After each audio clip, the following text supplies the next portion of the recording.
હું યુવાન હતી. હું ઓફિસે કામે ગઈ હતી. બહાર જોરદાર વરસાદ પડી રહ્યો હતો. પાણી એવું વરસતું હતું જાણે આકાશ ફાટી પડ્યું હોય. મારે ઘરે જવું હતું, પણ અંધારું ધીમે ધીમે છવાઈ રહ્યું હતું. સમજાતું નહોતું કે શું કરું, કેવી રીતે જાઉં. ઓફિસમાં હવે ફક્ત હું જ બાકી હતી. બાકીના બધા જતા રહ્યા હતા. ત્યારે પાછળથી અમારા ઓફિસના બોસ આવ્યા અને બોલ્યા, ચાલો હું તને ઘરે મૂકી દઉં. મેં થોડું વિચાર્યું, પછી તેમની સાથે જવા માટે તૈયાર થઈ ગઈ. અમે બંને તેમની કારમાં બેસીને નીકળ્યા. લગભગ 3-4 કિલોમીટર આગળ ગયા ત્યાં અચાનક કાર બંધ થઈ ગઈ. બહાર ચારે બાજુ અંધારું હતું. મુશળધાર વરસાદ પડતો હતો અને મોબાઈલમાં નેટવર્ક પણ નહોતું આવતું. તે સમયે કંઈક સમજાતું નહોતું કે શું કરવું. કારની અંદર ફક્ત અમે બે જ હતા, હું અને અમારી કંપનીના બોસ. બહારની ઠંડી હવા કારના કાચ સાથે અથડાતી હતી, જેનાથી અંદર પણ ઠંડકનો અહેસાસ થતો હતો. કારની અંદર એકદમ શાંતિ હતી. ફક્ત કાચ પર પડતા વરસાદના ટીપાનો અવાજ આવી રહ્યો હતો. તે જ અંધારા અને શાંતિમાં ધીમે ધીમે બોસનો ચહેરો મારા ચહેરાની નજીક આવવા લાગ્યો. અને પછી કંઈક એવું થયું જેણે મારું જીવન હંમેશા માટે બદલી નાખ્યું. તો નમસ્કાર મિત્રો, મારું નામ ગીતા છે. મારી ઉંમર 28 વર્ષની છે અને હું વિધવા છું. ગયા વર્ષે મારા પતિનું અવસાન થયું અને હું એકદમ એકલી પડી ગઈ. લોકોએ મારી તરફ ખરાબ નજરે જોવાનું શરૂ કર્યું. ઘરે બેસી રહેતી તો મનમાં નાના નાના વિચારો આવતા. લાગતું કે આ જીવનનો હવે કોઈ અર્થ નથી રહ્યો. બસ હવે આને ખતમ કરી દેવું જોઈએ. પણ પછી વિચાર્યું, જો આમ જ ઘરે બેસી રહીશ તો આવા જ વિચારો આવતા રહેશે અને કદાચ કોઈ દિવસ હું ખરેખર મારો જીવ આપી દઈશ. પણ મારે જીવવું હતું. મારે મારા પગ ઉપર ઊભા રહેવું હતું. હું ગ્રેજ્યુએટ હતી. મારા પતિ સારી નોકરીમાં હતા, એટલે અત્યાર સુધી જીવન આરામથી ચાલતું હતું. હું ફક્ત ઘરનું કામ કરતી, પણ તેમના ગયા પછી પૈસાની તંગી અનુભવવા લાગી અને સમાજની નજરો અને વાતો મારા માટે બોજ બની ગઈ. ત્યારે મેં નક્કી કર્યું કે હું ભણેલી ગણેલી હોવા છતાં ઘરે બેસી નહીં શકું. મેં નિર્ણય કર્યો કે હવે નોકરી કરવી જ પડશે. મારા ઘરથી લગભગ 100 કિલોમીટર દૂર તાલુકાના મુખ્ય મથકે એક મોટી કંપની હતી. ત્યાં મેં અરજી કરી અને થોડા દિવસો પછી મને ઇન્ટરવ્યૂ માટે બોલાવવામાં આવી. તે દિવસે મેં મારી જાતને ખૂબ સુંદર રીતે તૈયાર કરી હતી. ગુલાબી રંગની સાડી અને વાવ ખુલ્લા રાખ્યા અને કપાળ પર નાની બિંદી લગાવી. જ્યારે હું ઓફિસે પહોંચી તો ઓફિસ ખૂબ જ સુંદર રીતે શણગારેલી હતી. તે નાની હતી પણ ખૂબ આકર્ષક લાગતી હતી. મેં કાઉન્ટર પર જઈને કહ્યું કે મારે આજે ઇન્ટરવ્યૂ છે. તો તેણે કહ્યું, અંદર જઈને વિશાલ સરને મળો. હું તેમની કેબિનમાં ગઈ. તેમણે મારું ઇન્ટરવ્યૂ લીધું. તેમણે મારી વ્યક્તિગત જિંદગી અને કામ સાથે જોડાયેલી વાતો પૂછી. મેં આત્મવિશ્વાસ સાથે બધા સવાલોના જવાબ આપ્યા. તેમણે મારું ઇન્ટરવ્યૂ ગમ્યું. થોડી વાર પછી તેમણે કહ્યું, થોડી વાર રોકાવ, અમે તમને જલ્દી નિર્ણય જણાવશું.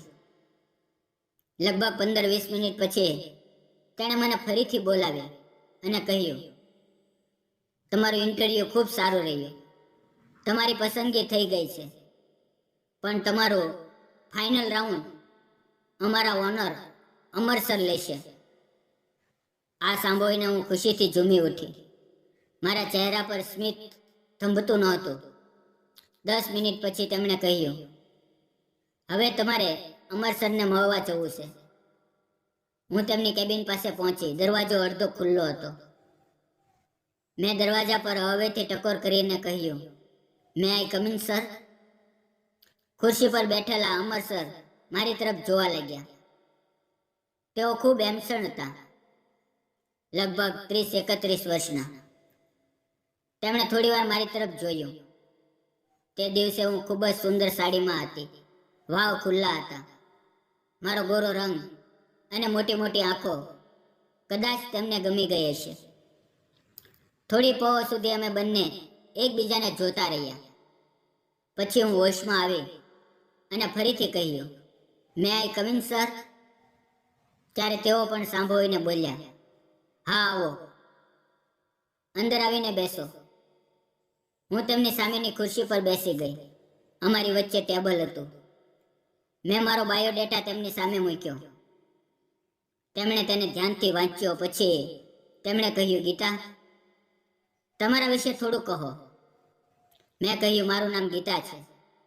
હું ગ્રેજ્યુએટ છું અને મારે નોકરીની ખૂબ જરૂર છે. મેં મારા જીવન વિશે જણાવ્યું.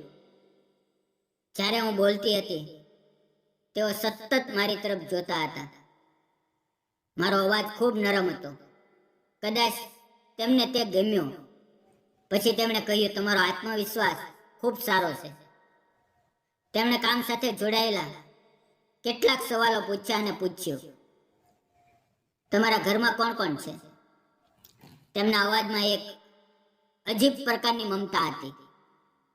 તે પવે મને લાગ્યું કે ઘણા દિવસો પછી કોઈએ મને ખરા દિલથી સમજવાનો પ્રયાસ કર્યો છે.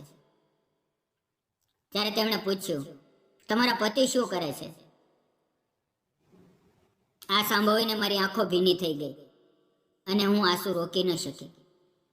મારા જવાબ આવે તે પહેલા જ અમરસર બોલ્યા, સોરી, કદાચ મેં કોઈ ભૂલ કરી. મેં ધીમેથી કહ્યું, ના સર, એવું કંઈ નથી. ખરેખર તો હું વિધવા છું. મારા મોઢેથી આ શબ્દો નીકળતા જ તેમના ચહેરાના હાવભાવ બદલાઈ ગયા. જાણે મારા શબ્દોએ તેમના દિલને સ્પર્શી લીધું હોય. મેં આગળ કહ્યું, મારા પતિનું અવસાન થઈ ગયું છે. તેઓ પણ સારી કંપનીમાં કામ કરતા હતા, પણ તેમને હૃદયની બીમારી હતી અને તેમાં જ તેનું મૃત્યુ થયું. મારી વાત સાંભળીને અમરસર થોડીવાર માટે ચૂપ રહ્યા અને પછી બોલ્યા, ગીતા, ગીતા, તું એક સ્ત્રી હોવા છતાં કોઈના પર નિર્ભર ન રહેતા પોતાના પગ પર ઊભા રહેવાનો પ્રયાસ કરે છે. આ ખૂબ મોટી વાત છે. તારા જેટલા વખાણ કરું એટલા ઓછા છે. તેમના આ શબ્દોએ મારા દિલ જીતી લીધું. થોડી વાતચીત પછી તેમણે હાથ આગળ કર્યો અને સ્મિત સાથે કહ્યું, કોંગ્રેચ્યુલેશન, તારી નોકરી ફાઇનલ થઈ ગઈ. તેમના આ શબ્દો સાંભળીને મારી આંખોમાં ખુશીના આંસુ આવી ગયા. મેં પણ તેમનો હાથ પકડ્યો. તેમના મજબૂત અને આત્મવિશ્વાસથી ભરેલા હાથનો સ્પર્શ મારા નાજુક હાથો સાથે થયો અને એવું લાગ્યું જાણે મારો નાનકડો હાથ તેમના મજબૂત હાથમાં ખોવાઈ ગયો. થોડી ક્ષણો સુધી અમારા હાથ એકબીજાના હાથમાં રહ્યા અને અમારી નજરો એકબીજા સાથે અથડાઈ. જાણે તે પળ કંઈક અનોખું બંધન બંધાઈ ગયું હોય. પછી મેં ધીમેથી મારો હાથ પાછો ખેંચી લીધો. તેમણે સ્મિત સાથે કહ્યું, તને 18,000 રૂપિયાનો પગાર મળશે અને જો તારું કામ અમને ગમશે તો 3 મહિના પછી અમે તારો પગાર વધારશું. આ સાંભળીને હું ખુશીથી ઝૂમી ઉઠી. મેં તેમનો ઘણી વખત આભાર માન્યો અને સ્મિત સાથે તેમની કેબિનમાંથી બહાર નીકળી આવી અને ઘરે પહોંચી તો ખુશીથી મન ભરાઈ આવ્યું. મને કોઈની સાથે આ ખુશી વહેંચવાની ઈચ્છા થઈ, પણ મારી પાસે ન પતિ હતો ન સાસુ સસરા. મેં તરત જ મારી મમ્મીને ફોન કર્યો અને તેમને કહ્યું કે મને નોકરી મળી ગઈ છે. તેઓ પણ ખૂબ ખુશ થયા. બીજે દિવસે મારો ઓફિસનો પહેલો દિવસ હતો. હું ખૂબ જલ્દી તૈયાર થઈને ઓફિસે પહોંચી. અમરસરે મને તેમની કેબિનમાં બોલાવી. ફરીથી કોંગ્રેચ્યુલેશન કહ્યું અને મને ઓફિસના બધા સ્ટાફ સાથે મેળવી. મારા ચહેરા પર ખુશી સ્પષ્ટ દેખાતી હતી. હું મારા ટેબલ પર બેસી ગઈ અને મન લગાવીને કામ શરૂ કર્યું. ધીમે ધીમે મેં બધું કામ શીખી લીધું. 5-6 દિવસમાં મને બધું સમજાવવા લાગ્યું. હવે ઓફિસની દિનચર્યા બની ગઈ. અમર સર ક્યારેક મારી પાસે કામ વિશે પૂછતા અને ક્યારેક અમારી વાતો થોડી વધુ લાંબી ચાલતી. તેઓ હંમેશા મારી સાથે ખૂબ પ્રેમ અને આદરથી વાત કરતા, મારા વિચારોની કદર કરતા. જો હું ક્યારેક પરેશાન દેખાતી તો તેઓ પૂછતા, ગીતા કોઈ તકલીફ હોય તો કહેજે. આ રીતે 1 મહિનો પસાર થઈ ગયો. મહિનાની 1લી તારીખે મારા મોબાઈલ પર મેસેજ આવ્યો. મારા ખાતામાં પગાર જમા થઈ ગયો હતો. તે મારા જીવનનો પહેલો પગાર હતો, જેમાં મારી મહેનતથી કમાયો હતો. તે મેસેજ વાંચતા જ મારી આંખોમાંથી આંસુ વહેવા લાગ્યા. પણ તે ખુશીના આંસુ હતા. મને પહેલી વાર લાગ્યું કે મેં મારા પગ પર ઊભા રહેવાનું શરૂ કર્યું છે. હું ઓફિસમાં બીજા લોકો કરતાં વધુ કામ કરતી, બ્રેક પણ ઓછું લેતી. જ્યારે કેટલાક લોકો હંમેશા મોડા આવતા. અમર સર બધા ઉપર નજર રાખતા. એક દિવસ બપોરે લગભગ 4 વાગે તેણે મને તેની કેબિનમાં બોલાવી અને કહ્યું, ગીતા, ચા પીશ? મેં સ્મિત સાથે કહ્યું, ના સર, કામ ચાલી રહ્યું છે. પણ તેમણે આગ્રહ કરીને કહ્યું, ચાલ કેન્ટીનમાં જઈએ, એક કોફી પીએ. મેં થોડો ઇનકાર કર્યો, પણ તેમના આગ્રહથી હું તેમની સાથે ચાલી ગઈ. કેન્ટીન ખૂબ સુંદર રીતે સજાવેલી હતી. દિવાલો પર સુંદર પેઇન્ટિંગ હતી. તેમણે 2 કોફી મંગાવી અને અમે બંને ચૂપચાપ બેઠા. થોડી પહોરની શાંતિ પછી તેમણે મારી તરફ જોઈને કહ્યું, છેલ્લા કેટલાય દિવસથી હું તને ધ્યાનથી જોઈ રહ્યો છું. ઓફિસના બાકીના સ્ટાફ અને તારા કામમાં ઘણો ફરક છે. તું હંમેશા સમયસર આવે છે અને વધુ મહેનત કરે છે. મને તારું કામ ખૂબ ગમ્યું. પછી સ્મિત સાથે બોલ્યા, મેં નક્કી કર્યું છે કે આગલા મહિનાથી તારો પગાર વધારી દઈશ. ખરેખર તો મેં વિચાર્યું હતું કે 3 મહિના પછી વધારીશ, પણ તારું કામ જોઈને મેં નિર્ણય બદલી નાખ્યો. આ મહિનાથી તારો પગાર વધી જશે. તેમના આ શબ્દોએ મને ભાવુક કરી દીધી. મારી આંખો ફરીથી ભીની થઈ ગઈ. પણ આ વખતે આંસુ દુઃખના નહીં, ખુશીના હતા. કારણ કે મારી ઓળખને કોઈએ પહેલી વાર સાચી રીતે વખાણી હતી. તેણે મારો પગાર સીધો 5,000 રૂપિયા વધારી દીધો. હું ખુશીથી તેમની સામે હાથ જોડીને આભાર માનવા લાગી. પણ તેમણે મારો હાથ પકડી લીધો અને મારી આંખોમાં જોતા રહ્યા.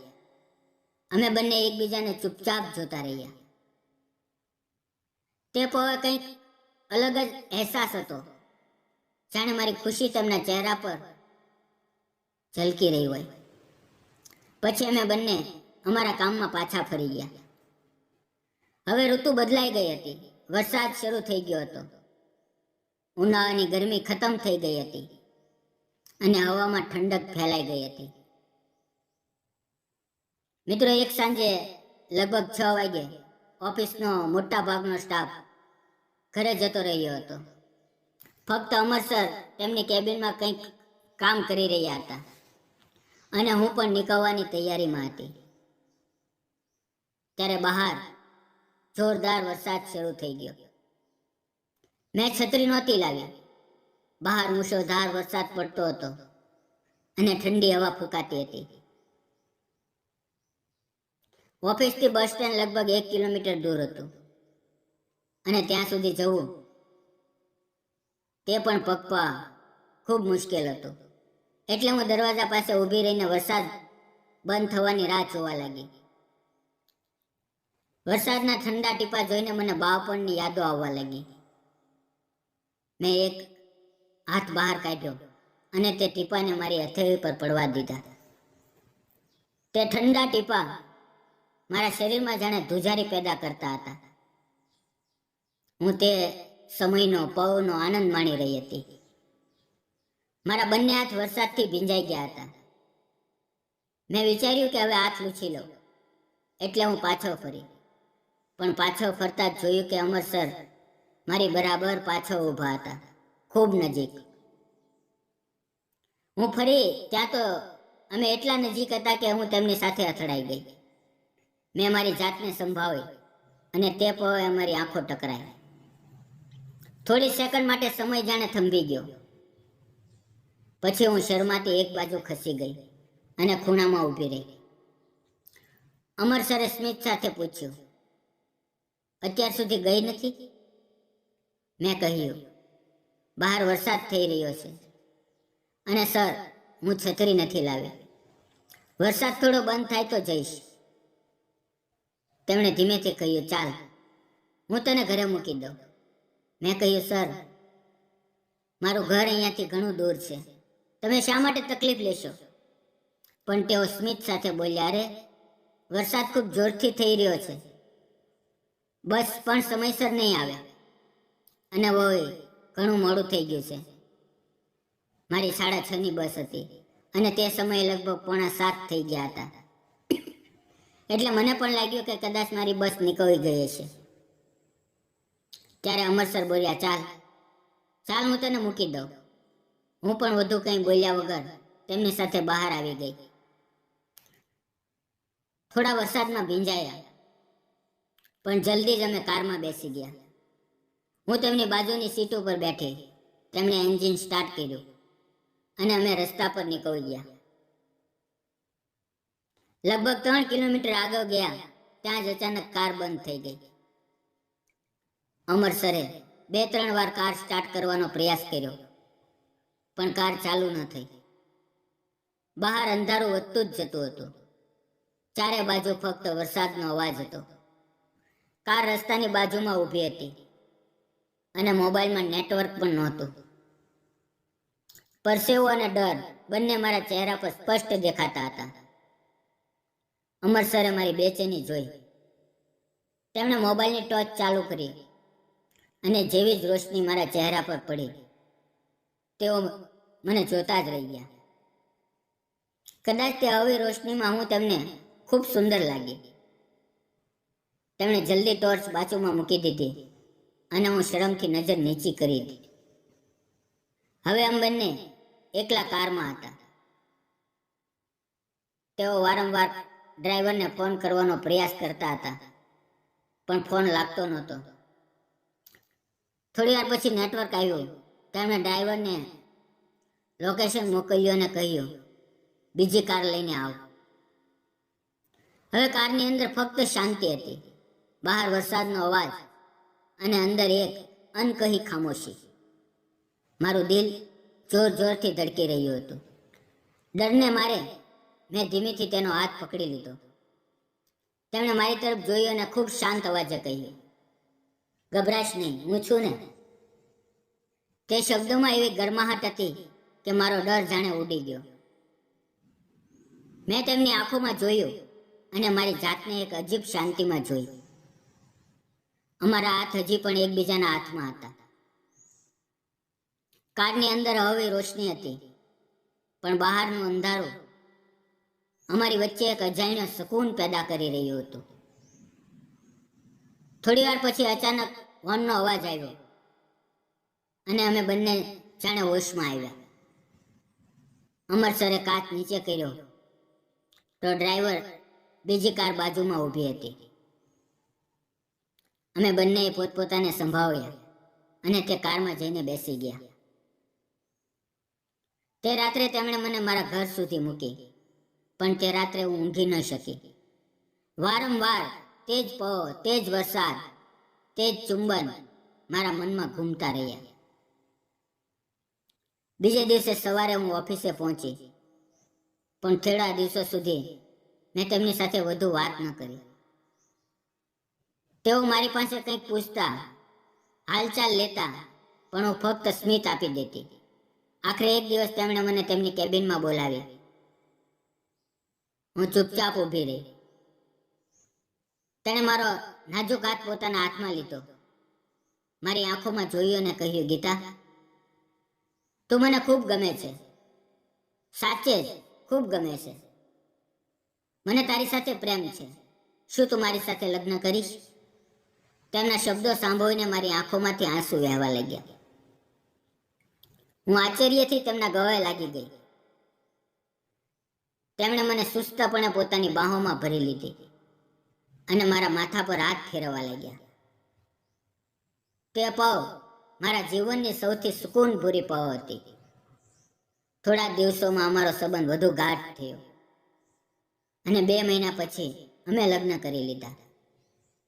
આજે હું અને અમર સર ખૂબ ખુશ છીએ. એકબીજા સાથે નવું જીવન જીવી રહ્યા છીએ. મિત્રો, તમને શું લાગે છે? અમારો એકબીજા સાથે લગ્ન કરવાનો નિર્ણય સાચો હતો કે ખોટો? તમારો અભિપ્રાય કોમેન્ટમાં જરૂર જણાવજો. મિત્રો, જીવન ભલે ગમે તેટલું મુશ્કેલ લાગે, જો માણસ હિંમત રાખે તો હંમેશા નવી શરૂઆત કરી શકે છે. ગીતા જેવી સ્ત્રીઓ આપણને શીખવે છે કે સાચો પ્રેમ તે જ છે જે આપણને જીવવાનું શીખવે, પોતાના પર ભરોસો રાખવાનું શીખવે. એટલે ક્યારેય હાર ન માનો, કારણ કે ક્યારેક જીવન ત્યારે જ ખીલે છે જ્યારે આપણે પૂરેપૂરા તૂટી ગયા હોઈએ. જો તમને મારી અને અમરની આ પ્રેમ કથા ગમી હોય તો આ વાર્તાને લાઈક, શેર અને સબસ્ક્રાઇબ કરવાનું ભૂલશો નહીં. ફરી મળશું આવતીકાલે એક નવી વાર્તાની અંદર. ત્યાં સુધી આવજો. વિડીયોમાં આવેલા નામ, પાત્ર અને ઘટના ફક્ત કાલ્પનિક હતા. તેનો કોઈ પણ વ્યક્તિ, જાતિ કે ધર્મ સાથે સંબંધ નથી. આ વિડીયો માત્ર મનોરંજન માટે બનાવવામાં આવેલો છે. ફરી મળશું મિત્રો આવતીકાલે એક નવી વાર્તાની અંદર. ત્યાં સુધી આવજો. ફરી મળીએ મિત્રો. ત્યાં સુધી તમારું ધ્યાન રાખો. ધન્યવાદ મિત્રો.